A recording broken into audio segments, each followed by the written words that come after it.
those are some conditions we need to consider. If we don't act, if we don't act, we have to consider the consequences. Or, go here. Now, I wanted to kind of take those statistics and put them in sort of a school system or school district context. So imagine a K-12 system, a K through high school system, if you will. And this is why those scale scores and kids falling farther and farther behind is so problematic. And this is why it's so difficult for us to fix the problem. Now, I know this chart seems kind of awkward, but these arrows simply signify that there's a cycle taking place. I refer to that cycle as the cycle of remediation.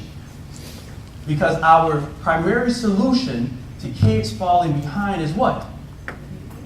Remediation. A guess, has it worked? But that's our primary solution.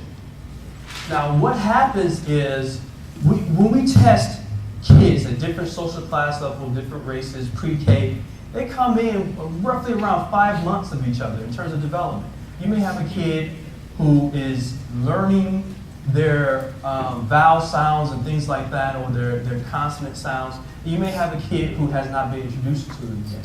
But that's about a 3-month process to get a pre-K student to learn that. I've done it. I have 3 kids. About 3 months to get them to start doing that. My daughter, who's not even 2 yet, as soon as she started saying daddy, mama, we start introducing her to sounds. And when she called her older sister, Allie, that's what she called her. Her name is Alex, but she couldn't say the X. So we introduced her to the X sound, and now she say Alex. That's what she says.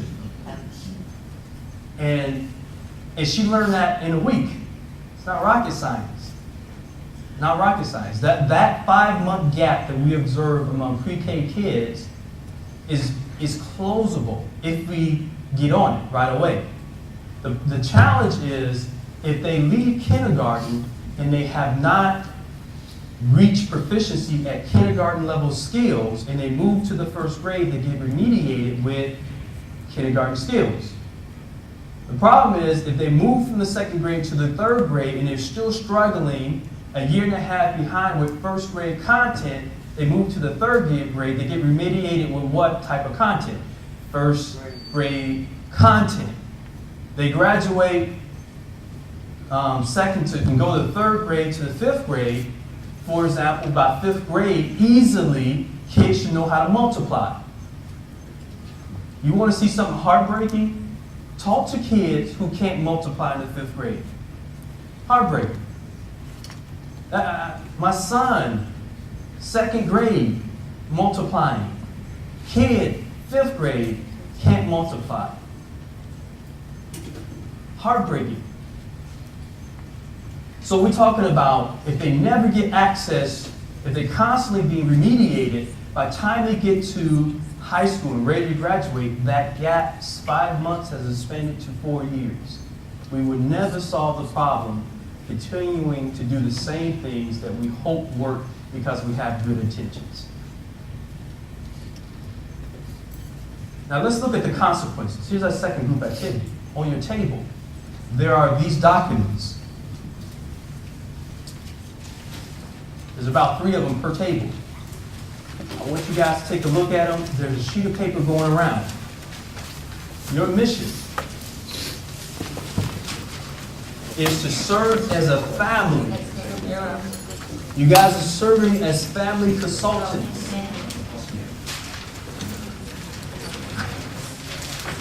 To a student in your family.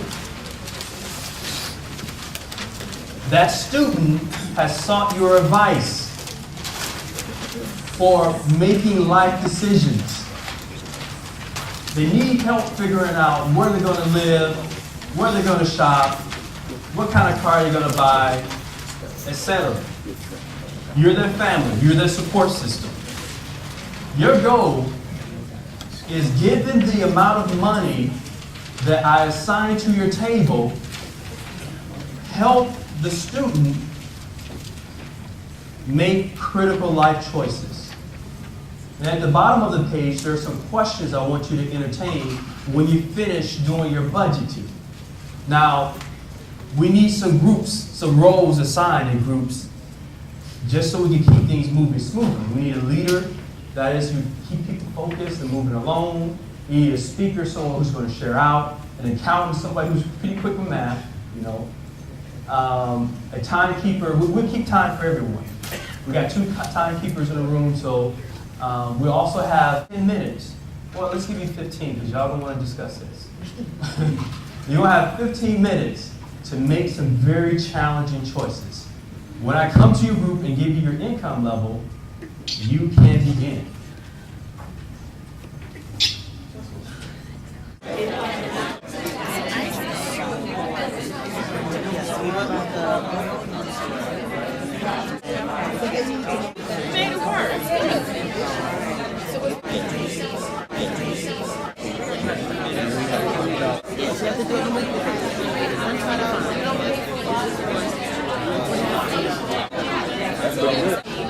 Well, okay, let's look at this way. What do we do with this way? Okay, well, let's look at this way. Buy more food. About 2 minutes, say 30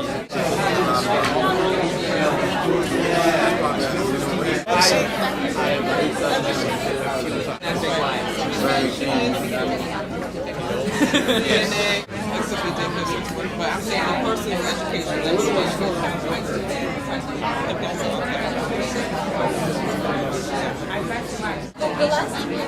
You're just not an 18. So we have a little kid. You can't focus so much. You're home, so you're well.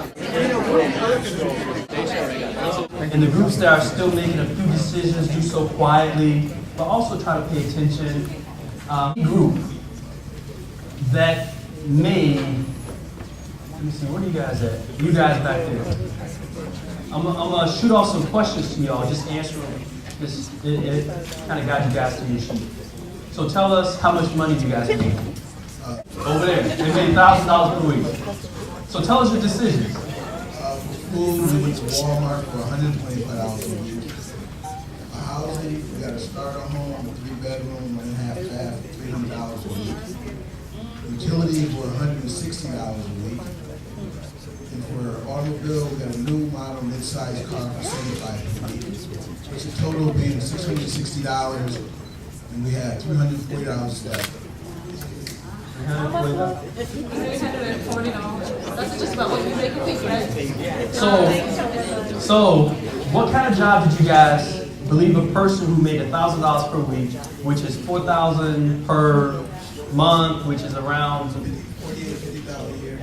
48, it's around $48,000 a year, which is the average income for an American family. It's around $47,000. What kind of job does this person have? We went between a guidance counselor or postal worker. Okay. Question: what kind of education did this individual have? Well, the guidance counselor had a bachelor, the postal worker had a high school diploma. So the average American, well, these numbers are based on the average incomes of African Americans and Latinos, okay? The average African American or Latino who makes $1,000 per week has a bachelor's degree, okay? So this is the average life opportunities for an African American or Latino in American society as of 2008 who has a bachelor's degree. And the rest of our money, $340, we use for saving and investments. Outstanding. Smart family. Who else had $1,000 per week? Anybody else had $1,000?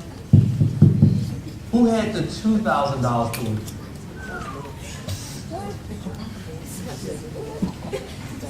$1,000 per week. So making a lot of these decisions wasn't too tough. We did food, 165 for Big Y, housing, 450 for a family home, utilities were 160. For a car, we got $100 a week for new model SUV.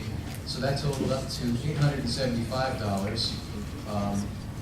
We decided that probably this individual would have at least a bachelor's degree, possibly a more advanced degree. We decided perhaps someone who's a medical professional or an engineer or medical engineer might have that that type of job. And in terms of what to do with the money that we didn't need for basic life necessities, we first thing we put down was the college funds, life insurance, things like that to plan for the future. We also put in various types of travel, certain educational expenses such as books and a home computer, and then also some investments. So this is the average income per week of the African American or Latino who has a professional degree or PhD, someone much older than me, who've been in their profession a lot longer, whose pay scale. This is the average, which means that most people are, some people are below it, some people are above it. So what kind of job would this, be a doctor, a lawyer, again, people in their professions, much older than I am, all that stuff. But they're doing fairly well. So it is possible. Education makes a great difference. These are African American and Latino people. We see that a college degree grants you around $1,000. A professional degree, they're doing quite okay. Who made $550 per week? Okay, so we have 3-4 groups, all in the middle. So let's go through here. And what I want the decisions, they kind of seem to say, some of them were saying, if you made different choices with what to do with the money you had left over, if you had any, share those as well. Okay, we had the $550 a week. We started out with choosing the Walmart food, which was $125.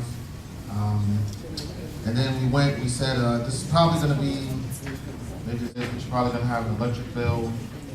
Our family used public transportation. Wasn't really much for car insurance, those type of things. We figured this is probably someone, maybe a customer service rep, maybe secretary or something around there. So what we had left, not factoring, telephone, those type of things, I think it was $165.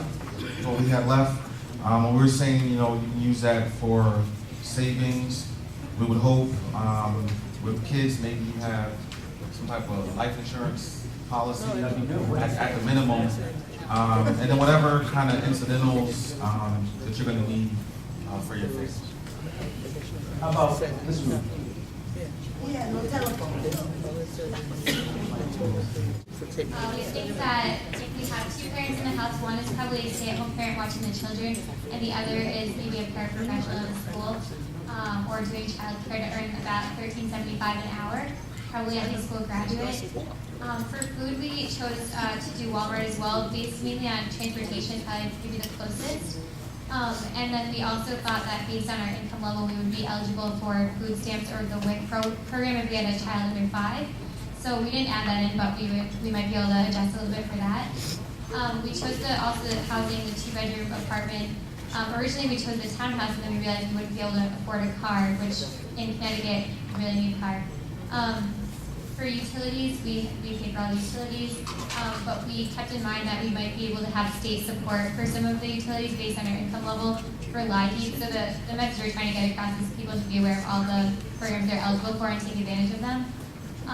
The car, we chose the older model car for $30, keeping in mind that we might have a lot of car repairs to deal with.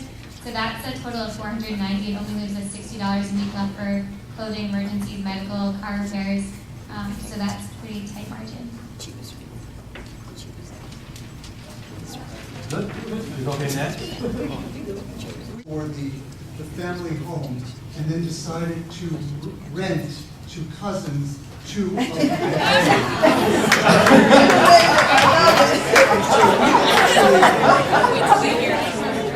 we got ourselves down to the cost of the townhouse by renting out 2 of the rooms in the 4-bedroom place. And plus, we then were able to work out a system around childcare because the other family didn't have a working parent, we were working, and so we really thought about how to think about this in a much larger sense about those Social networks. families can sort of network with each other. So then we also realized that we didn't want our children to eat processed foods. So for us, food was very important, and we were going to try to go at least to the Walmart food if we could push ourselves to the big Y food, because we didn't want to have to deal later with health-related issues that relate to we're sticking to public transportation until we can figure out a way to generate more income to be able to get a car. We are concerned about the cost of health insurance and dental, but we will be looking at programs that are available to us, clothes, as other people have mentioned, and the incidentals and things that are important in life to do with your family, to be able to enjoy and have a rich family life. And so we're concerned about that. That's called ingenuity. We have one more group here, right? 550 here. That's how all right, that's how my parents did. That's how my mom did. Okay, well, one's going twice for $5.50 per week, which we figured out was, what, $2,200 a month. So when we started looking at our food, housing, utilities, et cetera, of course, again, we're going to do the big, there's the dollar sign over here, it's going to be a budget. So we started off looking at $5.50 per week. We actually started with housing, and it came to a determination that we thought place to live, 1 week's pay would determine, on your housing availability. From that, we started with a townhouse at $250 per week as our starting point. We quickly erased that and dropped down to the apartment, 1 bedroom at $175, which we thought was affordable because we could find that somewhere in the area. Then we moved right to car. That was another big one. So we determined the small used car with $45 per week would be reliable transportation. It's an economy model, some of us do drive those, and we're always concerned about gas prices, and also trying to find the cheapest gas. The next was utilities, which was a given, so it was $160, and that was really all the bills that were on that list. Food was another one. We went with Walmart because we're always treated well at Walmart, and yes, Walmart does have lower prices than and others. You can always find something at Walmart, especially super Walmart. So we came up with a total of $505, which left us $45 available, and we thought the $45, which we strongly believed in, would be for emergencies such as medical care, car repair, even with the small economy model, a little bit down. One of our colleagues here had mentioned something about financial literacy, which is very good to take that $45 and go on a financial literacy course to help you yourself. And of course, any kind of savings is always the key to that together. So we thought the job positions that they would qualify would be administrative assistant, nonprofit workers, and possibly teachers aid. We did have extensive conversation, but we did not really have time to add anything about cell phone bill, because they've got a landline cell phone, and child care, and of course, we accrue any kind of dollars coming from any kind of state aid. But that would be the next conversation. So, what's the educational level of these individuals making $550 per week? High school graduates. Some colleges higher than that. So this is an average income of an African American or Latino who has graduated high school, right? And found the job. That's actually very important. Now let's talk about this group for 1 second, if we can. Well, we'll say that. Let's move on to talking about. We intentionally gave the majority of people in the room the income bracket of $375 per week. How many groups have $375? Raise your hand. Let's just ask y'all some questions about this. If you are, no, I'm serious. If you are a parent and you're actually in this situation, how describe how you would feel faced with this challenge? Looking at how I'm spending money, make me start thinking. But also too, you can survive if someone teaches you how to survive on that life. You can't. You definitely. But a lot can be done. And then it was surprising, at least by I think that we still have money that we can save and look for a rainy day. So the bottom line, we have to stay away from the credit cards and all that. That's the key. But many of us, including us, who are making good money, we don't know how to spend our money correctly, or to buy correctly. It was James Baldwin who said, being poor is expensive. Right? Very much so. So, Can I just make a quick point? I just wanted to say that a lot of these families who are in a situation where they have a certain level of resilience, which allows them to continue to live the way that they're living without these barriers, particularly breaking them down. Even though emotionally, physically they are, and that's how they're able to continue and kind of lead a life for them and their children. So I just wanted to make that point. And, you know, my mother is a testament. She's one of the strongest people I know on the planet. We moved through abuse shelters 3 times. I told you about moving 5 times between the 8th grade. Part of those were abuse shelters, moving in and out of the abuse shelters and homeless shelters. But you cannot tell today that she had those struggles. She's the most pleasant person you want to meet, the most uplifting person. When I need to make a difficult decision, she's the person I go to and talk to, give me my advice. And I know she's going to clarify the most complex issues. So I will correct. She'll fight them to keep us out of it. She did that. On welfare, walked us to and from school, picked us up, made sure we got at home safely, which is not a small task. I honestly did not believe that I would live to be 18 with the people in my neighborhood that I saw killed. You know, when I turned 18, there was I was captain of the football team, and that the day I turned 18, close to the last day of school, we had a track star who had graduated the year before me. He made the Olympics trials. He was one of the fastest people I've ever seen. And I was thinking to myself, I made it to 18, I'm good. He was walking he came back to the high school, walking down the street, saw a young lady, thought he would approach her and talk to her. Some young man, disagreed with that and shot and killed him. His blood was running down the drain. And I said to myself, I'm not old enough yet. I still question whether or not I survived. There is no doubt that people who fight with poverty and challenges in family, they have resiliency. But get this, there's drug abuse, there is abuse, there is neglect in just about every family in America. What happens in affluent suburbs is they have the resources so those problems don't become public knowledge. Leave it alone. But let's talk to the 375 people.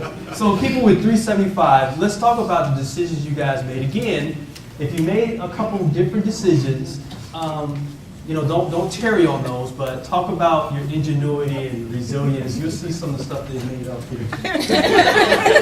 So we don't have no money. We have $375. Hello, is this on? Speak a little bit more directly into it, closer to you. So we have, $375. We did a couple of changes legally. There were some other options, but we didn't go down that road. And so for food, it's free because we have EBT. We're going to receive food stamps. Our housing is $150 a week because we live in public housing. We have a 2-year-old child.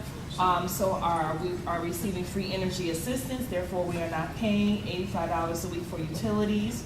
We do have a car. We have a small used economy car at $45 a week, which gives our total expenses at $275. With the $105 left over, we are spending $80 on clothing and toiletries, $15 in savings, and $10 a week on a cell phone.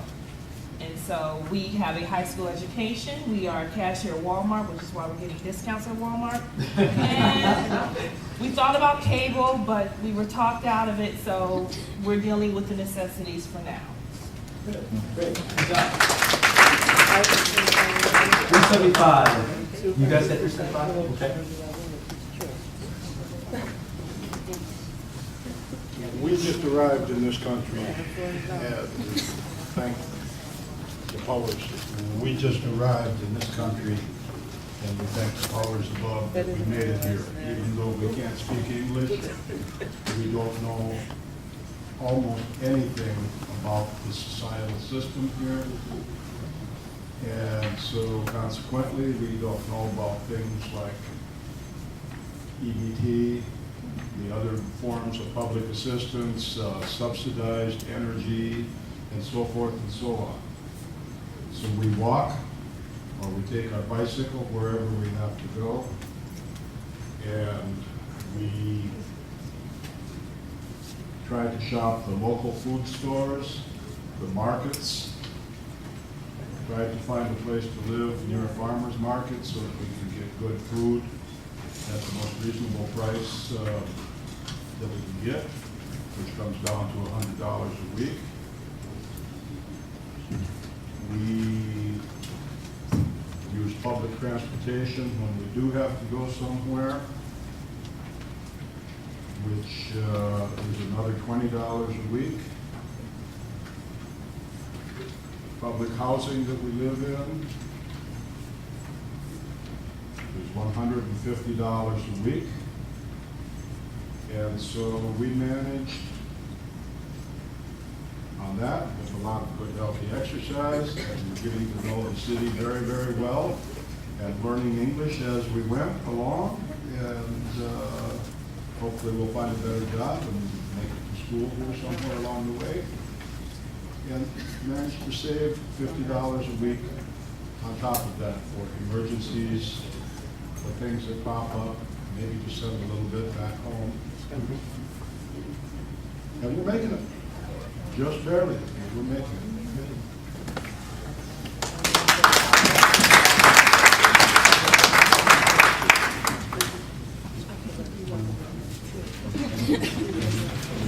Hello. All right, so we are void of imagination, so we pretty much stuck to the script.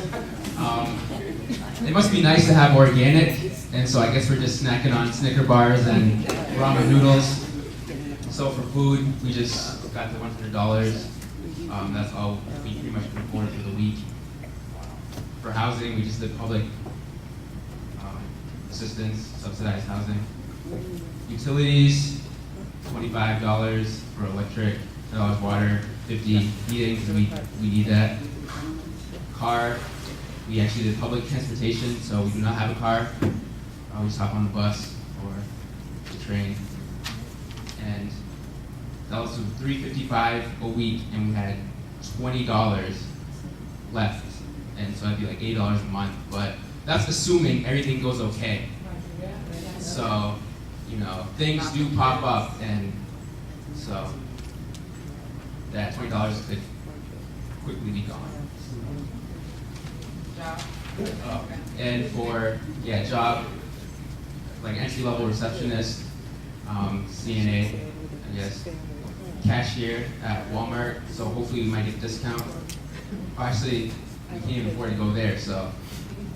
And education, high school dropout. Yeah, high school grad.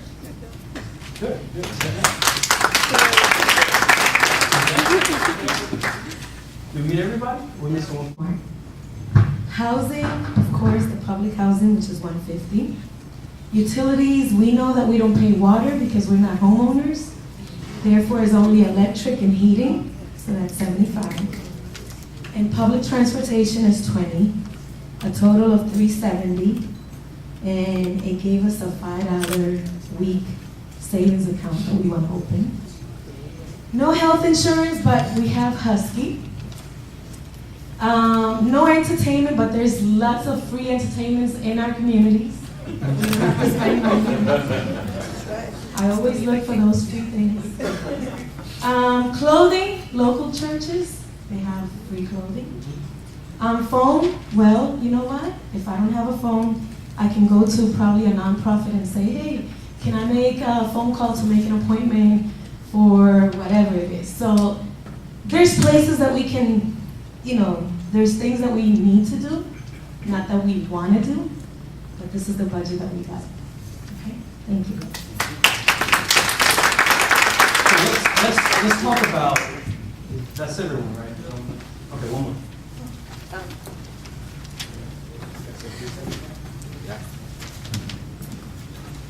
So it's, I don't know if everybody can hear me, but we didn't have a marker to write on the paper. So we, I'm gonna just say what my background was first. I'm a college graduate and an AmeriCorps volunteer, so this would be a real pay for AmeriCorps volunteers. I would know I really am one. So most of what I'm going to say is probably true for people who make this money. For housing, we chose the 2-bedroom, 1-bath apartment for $175 a month, but we opted to get a roommate. That way, the rent would be $87.50 per person a week, and $350 a month. With that, we were able to also split the utilities, which would be $42.50 per person, $170 a month. Because now we had additional monies out of the $1,500 that we had for the month, we were able to afford to go to Walmart to buy more products than we would at the local bodega or a corner store, which would probably be higher price and we would get less there. Because we had to get to our site every morning, we opted to use public transportation or bum rides off of people, which was still about $80 a month after, transit passes or giving somebody gas money. For us, we were able to save $400 a month because we got smart and got the roommate. So that was pretty much it. We did have enough money as long as we lived basically like a basic lifestyle. We were able to make ends meet and actually save money to eventually buy this house and the newer model mid-sized car that we always dreamed about. Yeah, right? Sometime in my lifetime I'll get it. And what would we have done with the rest of the money? Like I said, save it so that we could eventually move up. That's if there weren't any unforeseen medical expenses, which would probably happen with most people. That's all. Great job. I have a question. Was that based on an individual?